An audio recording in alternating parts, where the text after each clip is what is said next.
So what we're going to do is we're going to do lightning AMA, basically, right?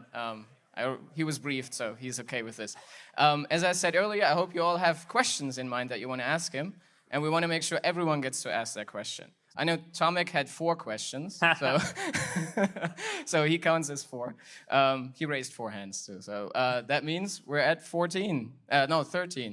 Wonderful. Well then, let's get this started. Let's start with a big round of applause, though, because this is awesome. Thank you. All right.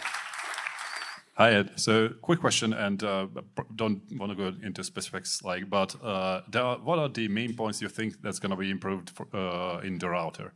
Because the Ember router been surprisingly resilient, and it's still a more than okay router, but if it's aged a bit. So, if there are any plans, not really specific ones, but maybe some that you can highlight. Yeah. So.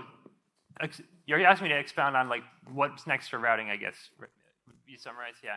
So I think you're right that there's a lot of good stuff, and it's kind of why we haven't had to touch it for a pretty long time. It's been sitting there, but you're right that it also shows its age, mostly in not being up to date with. It could be much simpler and easier if it took advantage of things we have now that we didn't have when we made it. So, for example, track properties and stuff like that as the infrastructure underneath the router. If the router was all built on that stuff, it would be way simpler. It would interact better with other parts of the system in a more easy way. And I think it would be much easier for people to read its code, understand it, and then contribute to it. I think we've reached a point where the code in the router is now enough mental paradigms behind the rest of the system that it actually impedes people's ability to read the code and understand it. There's complexity there that we wouldn't need if we were starting today.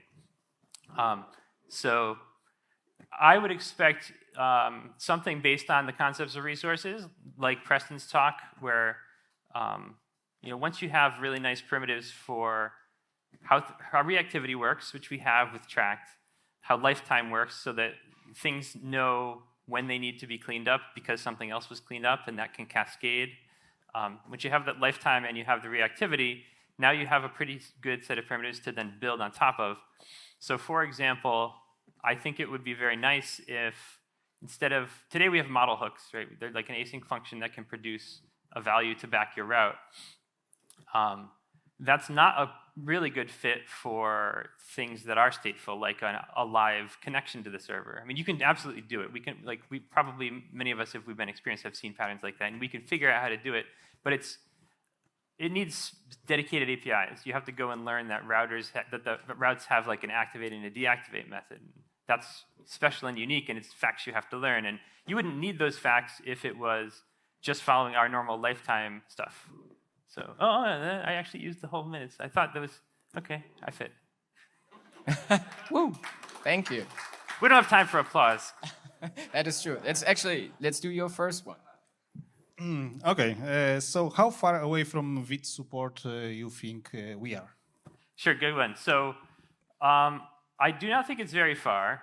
I had hoped to be able to already be done, so it's close enough that it's hopefully very, very soon. So I'll say that the remaining areas of challenge mostly comes down to some quirks in decisions that are made inside of Vite. And some of those are things that maybe we're going to even just contribute into cleaning up in their code base.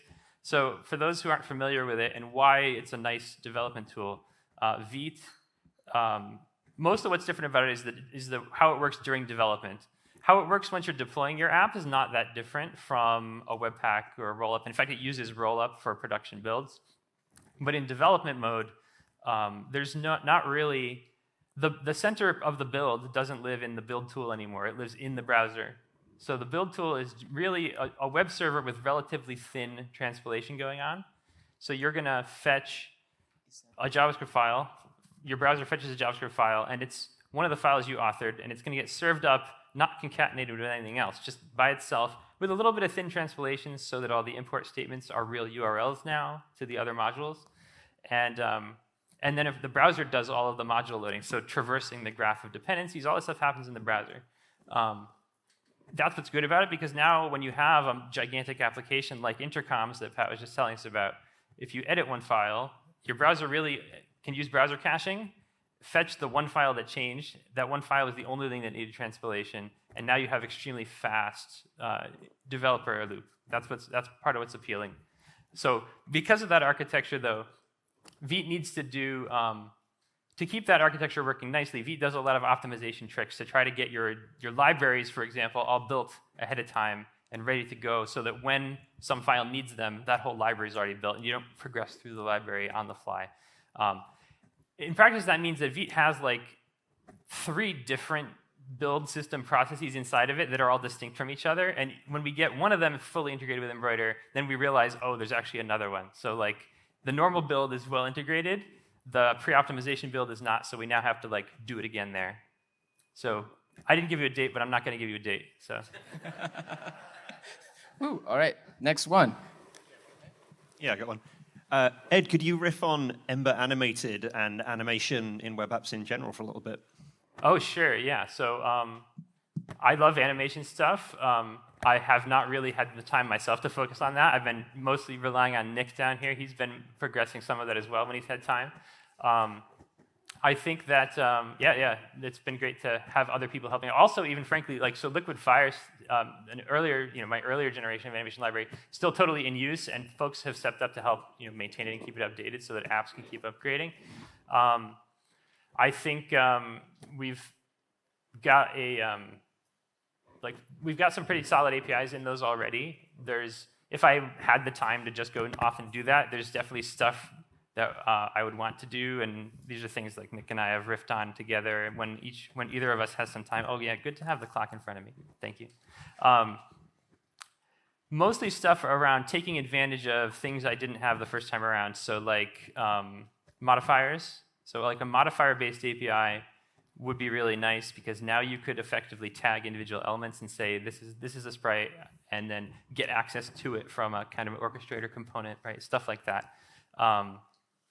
But the other area where animation's still staying on my mind and making sure that we're planning for that is, when we have conversations about some of the deeper level things in Ember, like the timing of the whole rendering system, what to do about the future of those systems, baking into those some basic spots, some hooks in the system where animation can happen could go a long way. Like today, there's not, at the Glimmer layer, there's not anything that's there specifically for animation. I think that a couple of timing hooks in there could go a long way to making it simpler to do. And just as an example, like sometimes it would be very convenient if you know a bunch of DOM is planning on being destroyed, but you don't want to destroy it yet because you want to animate it like off the screen. And today you can do that with cloning. You could do it by intercepting kind of where the data flow change. If you had it at the Glimmer level, you can kind of just ask Glimmer to detach that part of the DOM and like don't worry about updating it because I'm about to destroy it anyway. Like updates flowing down to here are not needed. Hi, Ed. I'd like to talk about the router again. And when we went from Ember components to Glimmer components, we radically reduced the surface area. We went from lots of lifetime hooks to effectively like create and destroy.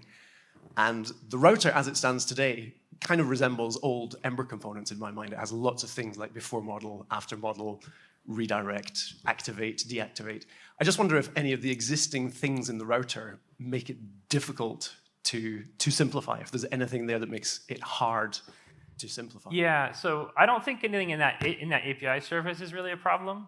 I think you're right that we would simply be able to get rid of a lot of it, which is nice.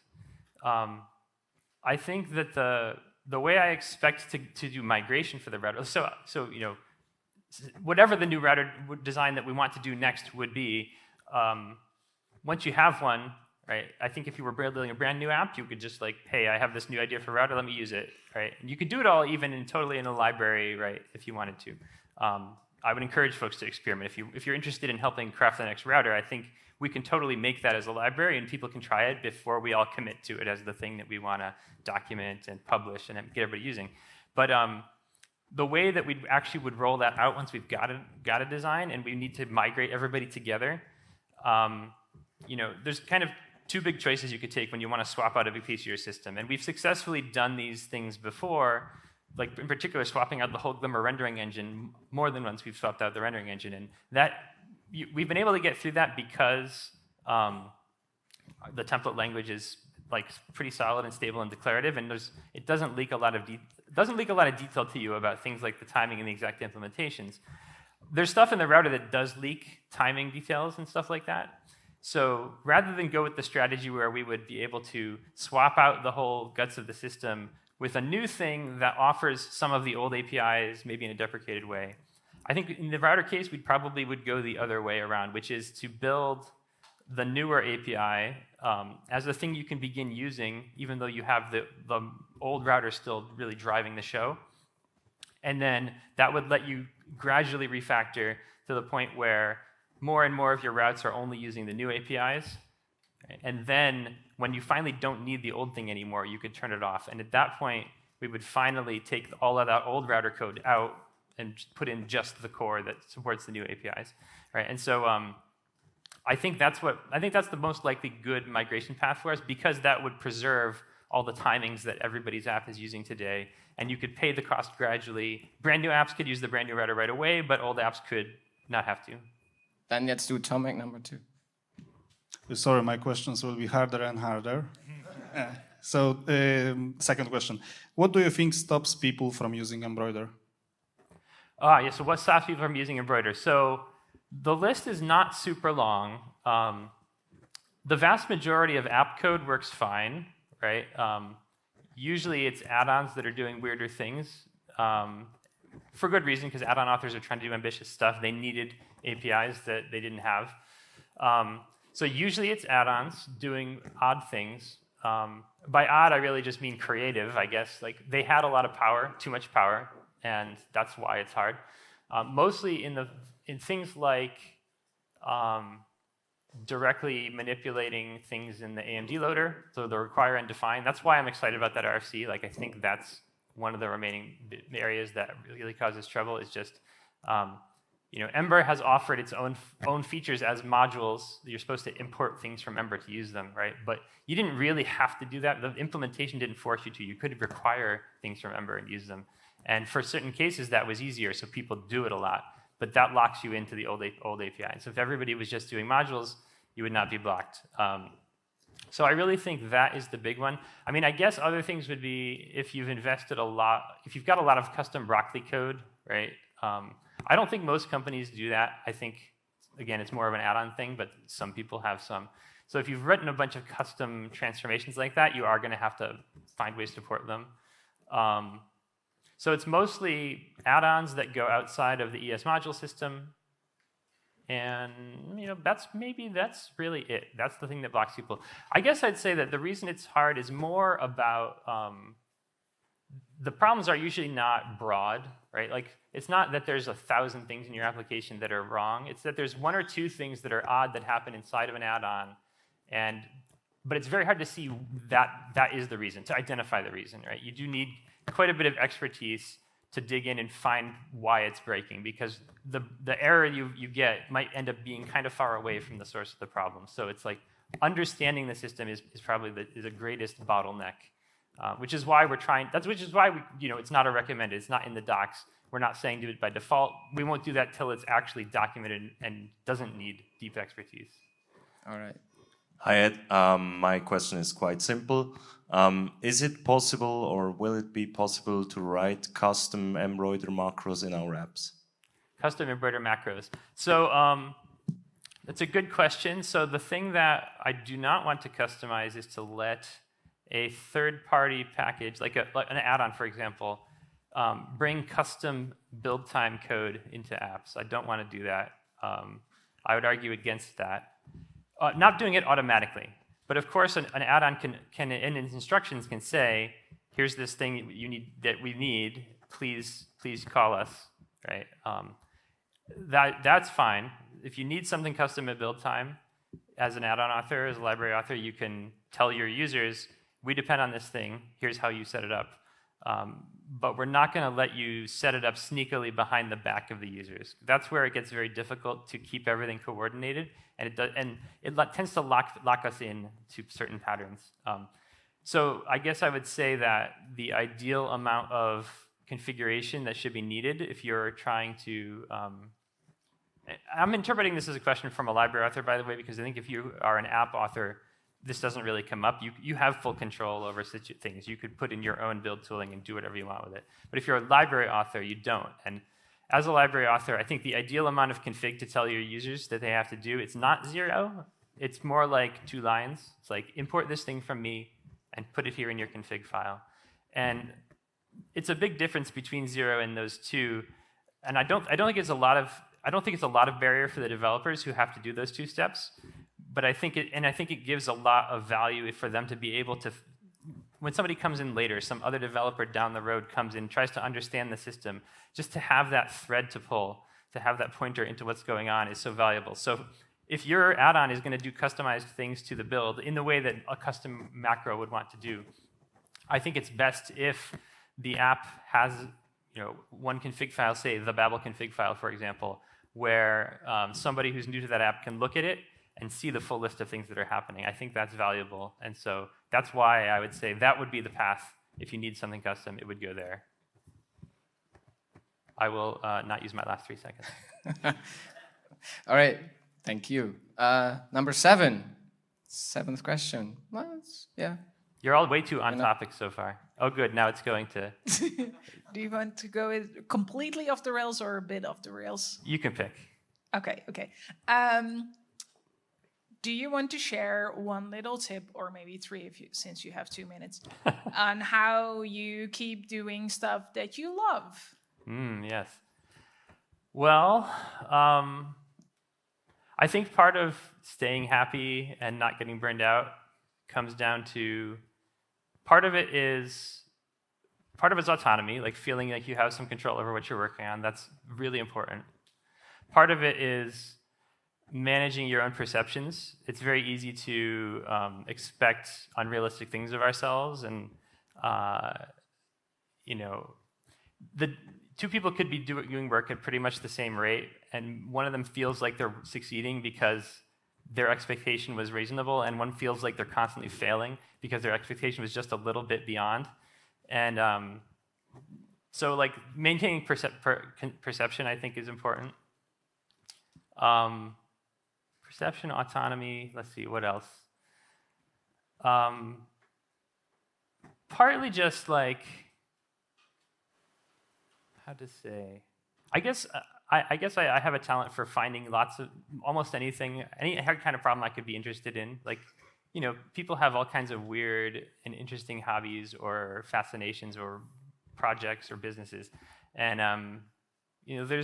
the world's so complicated that there's something interesting about almost anything you could find, right? If you're looking for interesting problems, there's no shortage of them. It's similar to when people ask, like, how do I get involved in contributing to open source?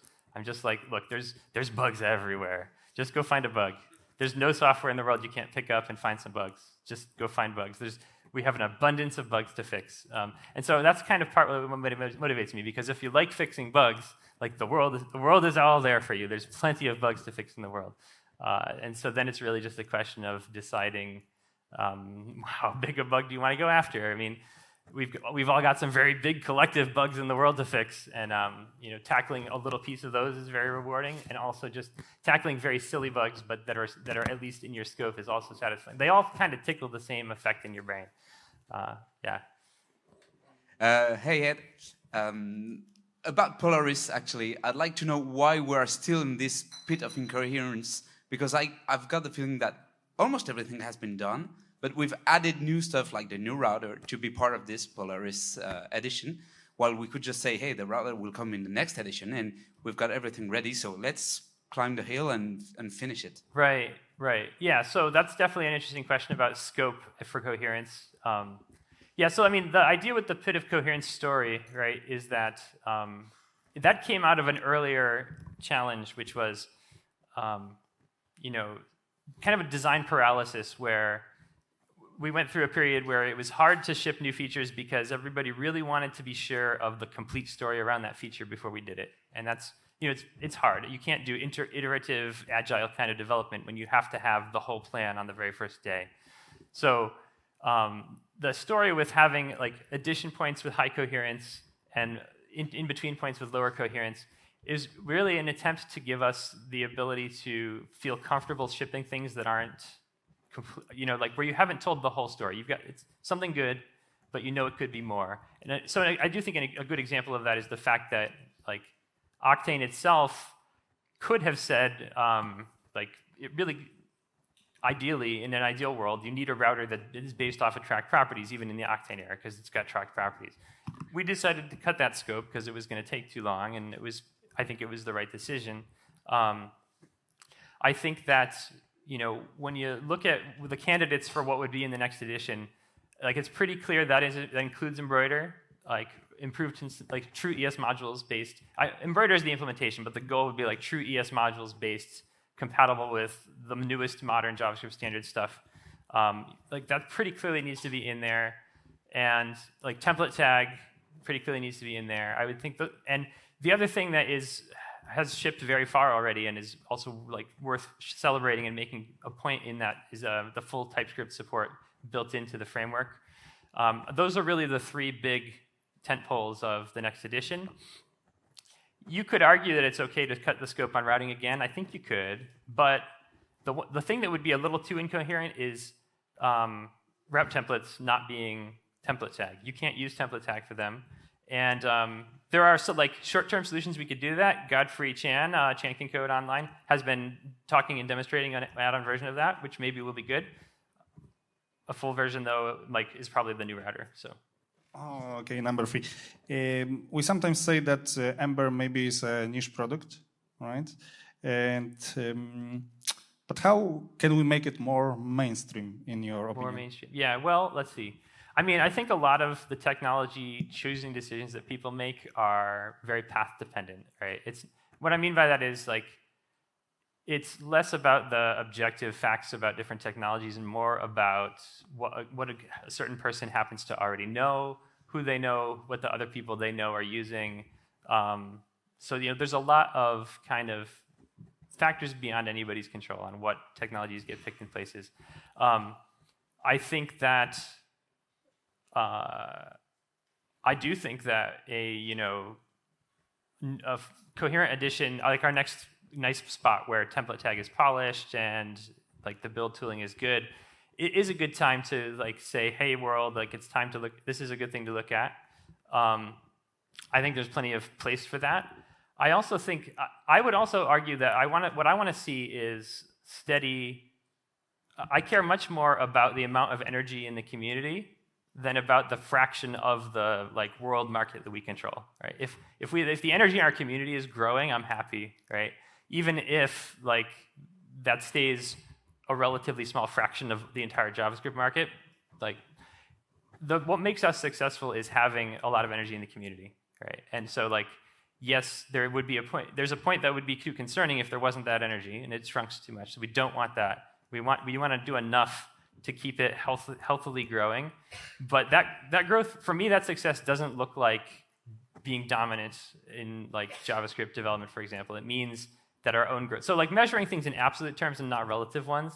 And I think we succeed in that by continuing to make, like, starting with, making the people who are already in the community, making sure everybody's happy, making sure everybody's feeling that they're part of it and that the product is meeting their needs. I think, you grow legitimately good technologies that last a long time, grow a lot by word of mouth and like organic growth in their communities. I think that's what we see. I think we see people who've like had successful exits with Ember companies go on and found more Ember companies. That's one way, right? So that's a part of the answer, I guess. I can say more, but I won't. Can't spend my time. Was there anyone else on this side? Give me a sec. Okay, so this might be a bit hard question, but we all love your work, and thank you for that. I think I'm speaking, everyone thinks the same. But are you afraid? Maybe you just answered that. I would say. But are you afraid of Ember dying eventually because of lack of fresh blood fueling the community? We learned from Marco, and these were like good examples. People just move on, they grow, have kids, all that stuff. Mm-hmm. So that's maybe a continuation of my previous question, like how we can maybe attract more fresh blood, something like that. Yeah, no, I mean, I would say I stand with Marco and all the things he said in that talk. I think the talk was deliberately framed to create urgency, which is the goal, right? And that definitely, it does its job better if it sounds a little dire, right? And I don't disagree with that.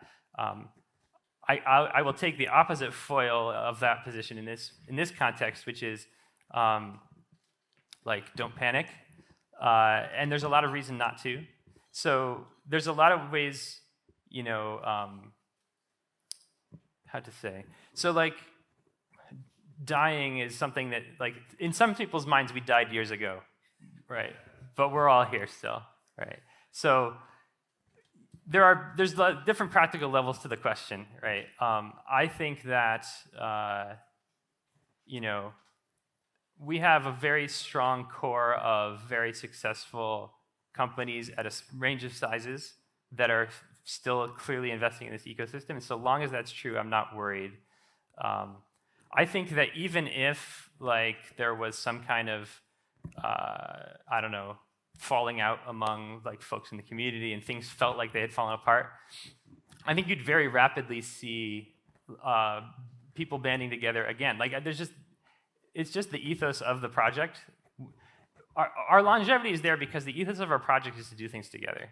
And so I think that even if like all core contributors were like on the same airplane and it went down into the ocean, I don't think the project would die because I think it has attracted a community that actually does care about doing things together. And so like, you know, there are companies with tens of millions of dollars of software, billions of dollars of market cap resting on this technology. And so like in pure dollars and cents sense, it's not in any of these interests to just let it fall apart. Like even a single company at the scale of Intercom should frankly, it's rational for them to have a team like Pat's team, 3 people or so, keeping the framework happy and alive. Like even at the scale of an individual company, it makes business sense. At the scale of all the companies represented here, it's like cheap and a no-brainer to keep it alive. That's why I feel optimistic. There's no reason to let the bad case that Marco talked about happen.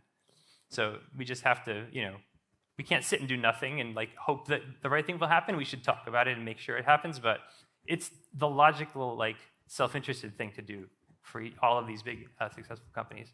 That was important enough to go over. Yeah, I cheated. All right, Sean. Hey, Ed, 2-part embroider question. So part 1 is our app takes about 10.5 seconds on average to rebuild. And and assume that that's with some amount of optimization, but you know, nothing special. Mm-hmm. How quick of a rebuild do you imagine, or like what range of time in an embroider Vite world? And then follow up to that is, how would you market embroider in that context? Yeah.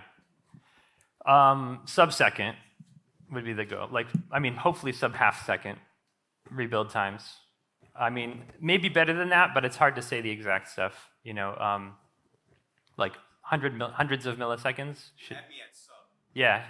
So and that's the answer to the second question too, right? I mean, I think that carrot is how you market it to use. Like, if you're asking how do you get the rest of the community to decide they want to do it, that's how. It's developer experience. Well, so I should say there's actually been 2 waves of big reasons why people have adopted Embroider and want to adopt Embroider. The first wave have been deployed for years already, because those are the people who were the most willing to put in work to get smaller deployed apps out to their users and get the user performance benefit. Because Embroider is definitely the best way to be able to split your Ember app up, ship a smaller initial payload, get those, you know, parse times and load times down. So even when Embroider was less polished, even less documented, some teams were willing to do it and have done it. And you know, I think we heard a good Emberfest talk, maybe it was from Tomac, right, about your app going to Embroider a couple Emberfests ago already, right? So people already had that reason to do it. That was one wave. The second wave is the developer experience wave. We want to be able to say your rebuild will be 10 times faster, and then that's another big reason. That's the other big marketing reason within the community. If you're talking about marketing with beyond the community, I think it's more about removing objections to Ember to say, no, like whatever the cool build tools you like to use, that totally works with Ember too, because our custom things are nicely packaged up. Here's the little set of plugins you need to build an Ember app against regular JavaScript. and here's how they work, and here's why they're easy to integrate with, a system that doesn't even exist today that you might think is a good system. We want, sure, that's not a problem. So in terms of marketing beyond the existing community, it's more about just removing the objection to say, oh no, don't worry, you're not locked into any kind of old quirky build system. We have that capability. We have that too. So, yeah. If I counted correctly, there should be 3 more. Hi, Ed. It's more about the funnel of conversion into the open source. Right now, it's kind of complicated. I think a lot of people are volunteers to contribute, but are kind of lost in all that RFC, the docs and flow.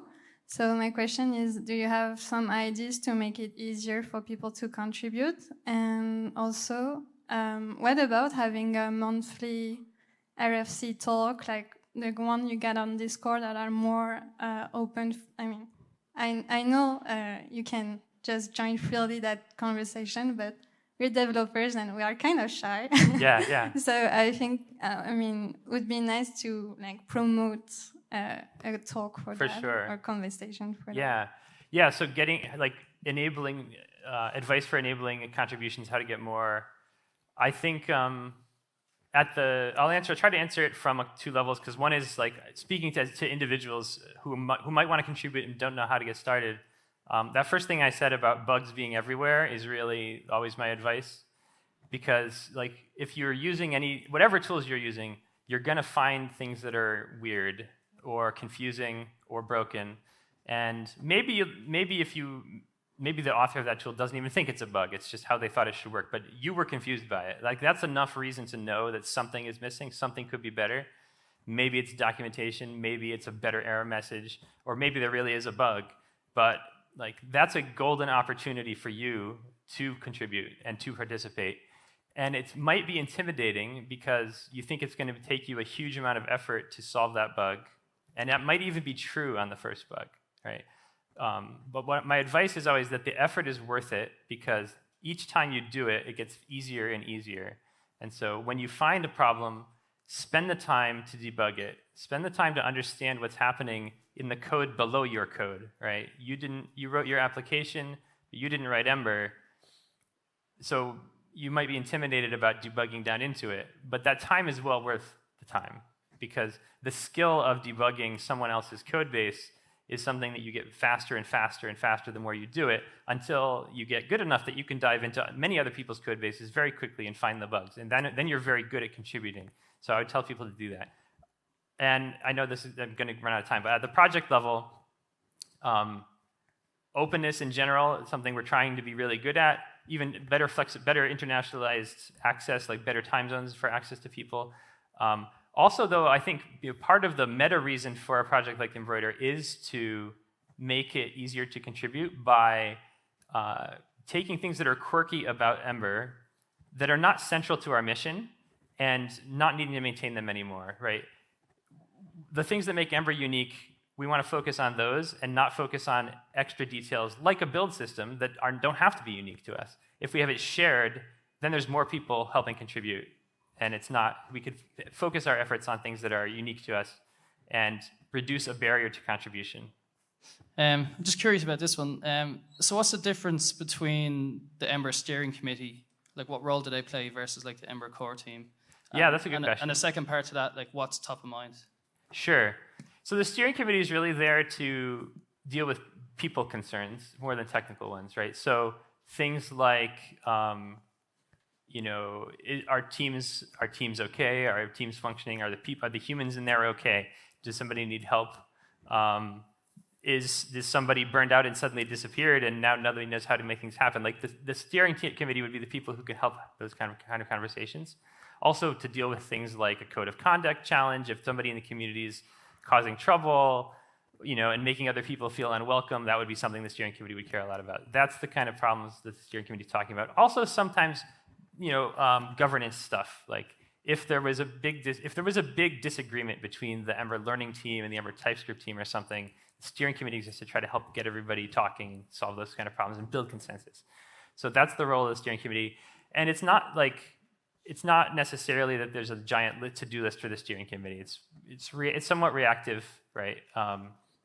I mean, I'd say some goals that I would say their steering committee tasks as goals are things like, currently I'd say a good goal is finding ways to make sure that community maintainership is rewarded, people feel thanked, that we really do a good job of highlighting good work that's done, that we don't overemphasize contributions of core team members who are the ones who happen to be like listed on a web page or be listed as maintainers. A lot of the really good work in the community comes from folks who are community members who are just like submitting a ton of good project PRs to help upgrade things. Making sure those people feel supported and appreciated is something that I'd say is on the steering committee's list of things we're talking about. The framework core team is more there to review the technical stuff and try to get technical decisions, consensus around technical decisions. And so the main touch point for the Ember framework core team is to be looking over the RFC process or like trying to reflect their work in their RFC process, I guess also be a way to say it. Like make sure that what we want to do with Ember is communicated clearly with the community bidirectionally, like the community is shaping it, and then as those as ideas get refined, communicating them back clearly out again. Like that's the value of the RFC process, is all that data gathering and communicating with all of us. Hi. I'm assuming you're a very, very busy person, considering you're working on all these like big projects and everything. Like there's in the world, there's like an abundance of to-do methodologies, apps, whatever, task management stuff. And I'm always really interested to see people's personal like workflow on that front. Could you expand on that? Sure. Yeah. I mean, I'm probably not a good person to emulate. I have a lot of not so healthy habits where I can really, I think some of my successes come from I can be very single-minded and obsessed on one thing for quite a while, which lets me then ship amazing amounts of stuff. But that's always balanced out by times when I'm not doing that, right? So I'd say my own personal output is very cyclic, where I have periods of very high output and periods of very low output. And that's partly why when I talked about perceptions and staying happy, I've realized that I shouldn't beat myself up about the load times, because it all averages out to a pretty good output. And so like you can't get too exhilarated by the highs and you can't get too depressed about the lows, because for me the average is actually pretty good. And so if it's not my day, if it's not my week, if it's not my month, that's usually okay, because I have some amazing months too.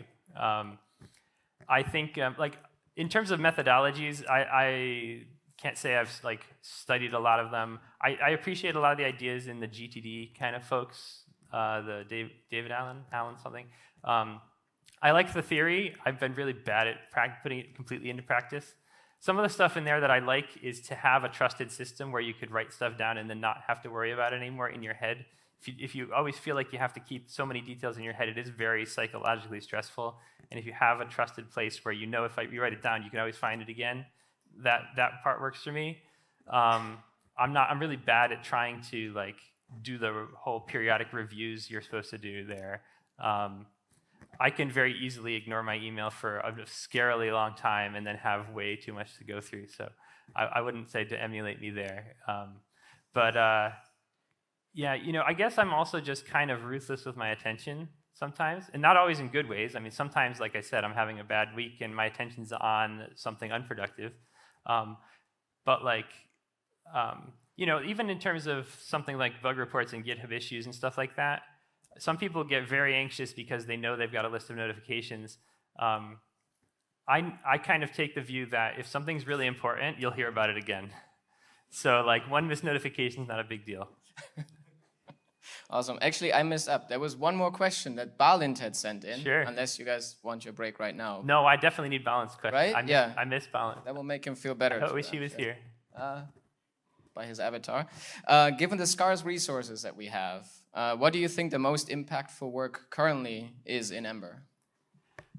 Well, I mean, it's easy to say that's the build tooling stuff that I'm helping work on, because that's why I chose to work on it. I do think it's high impact. But I guess if I'd answer the question a little more broadly, it is work that falls in the bucket of focusing all of our community efforts, again, onto the core stuff that is cool about Ember and that's important about Ember. Any work that's going to help us be able to deprecate and remove and stop worrying about things that are more ancillary to that, that's high leverage work, right?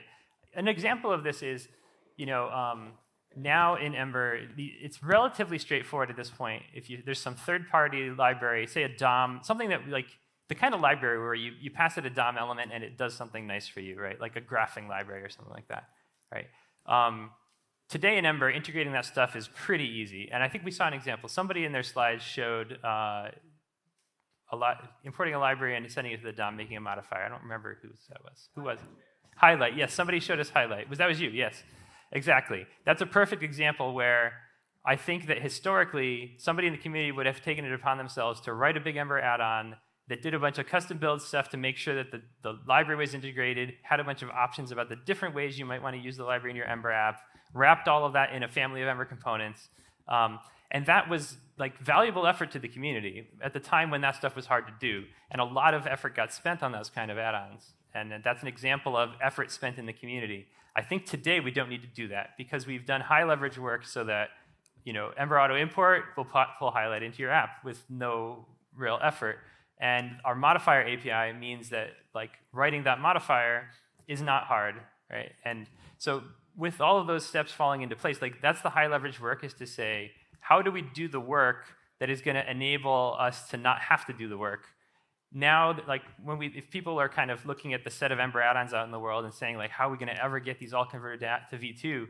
Part of my answer is a third of them you probably need to convert, maybe. But 2/3 of them we hopefully don't need anymore because we made it so easy now that we don't need people to maintain that stuff. So that's high leverage work. Amazing. Thank you so much. This was wonderful. All right, yeah, Thanks. thank you guys. We got to do this again. That was really good.